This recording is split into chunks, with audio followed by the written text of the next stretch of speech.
Hi everybody, this is Matt. Thanks for watching and welcome back. When it comes to purchasing firearms, a lot of us would really love to buy the nice new things that we see on the shelves at the big box stores or the local gun shop.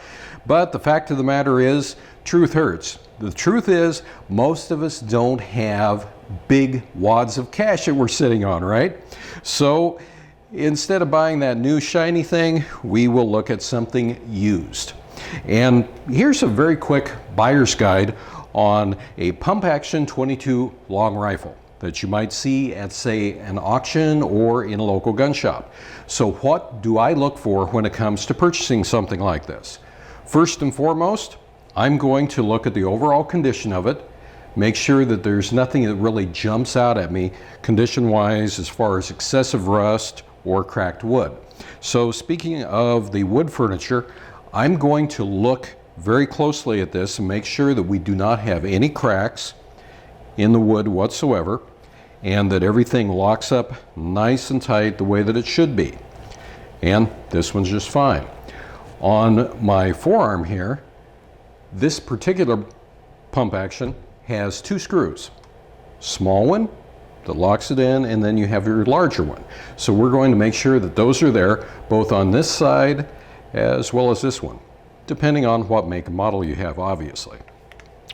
Next thing that I'm going to look at is the overall condition of the metal. Rust does not scare me, but I will still want to look at everything really close. And what I'm especially concerned of, I don't want anything that's cracked. I don't want to see any cracks here in the receiver, and I certainly don't want to see them anywhere in the barrel.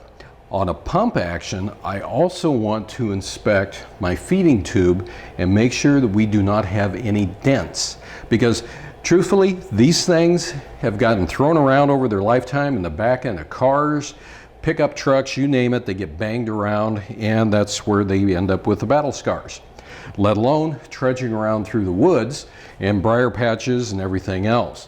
So I'm going to look at this very closely. Like I said, checking all the condition. I'm also going to check for mechanical slop and make sure that nothing is excessively loose. Everything is nice and tight the way that it should be. And further inspection on my feed tube, I'm going to go ahead and pull this out, make sure that I don't have any major dents or dings, because that's going to affect the mechanical operation of the firearm. The next thing, I want to check the safety. Make sure that it functions as advertised. And then you always, on a rifle, want to inspect the end of the muzzle. The end of the barrel, what you're looking for is you're looking for something that is like a perfect circle. And why do I say that? Because obviously bullets are circular, right? Well, back in the old days, a lot of times these didn't get a lot of good quality care. We didn't have bore snakes, stuff like that, and our cleaning rods tended to be steel. So what would happen is you'd get a little bit over rambunctious or over eager when it comes to cleaning, and this would get nicked, which affects the crown, which affects accuracy. So just a good eyeball, and I think at that point you're good to go. But again, key thing, look for cracks. Make sure that there's no missing screws, anything of that nature. And also look at the condition of the screws and make sure that some kitchen gunsmithing wasn't done and the screws are rounded off and all that sort of thing. If you do that, you can make a great investment in a quality firearm for an extremely reasonable price. A type of price that regular folks can really afford.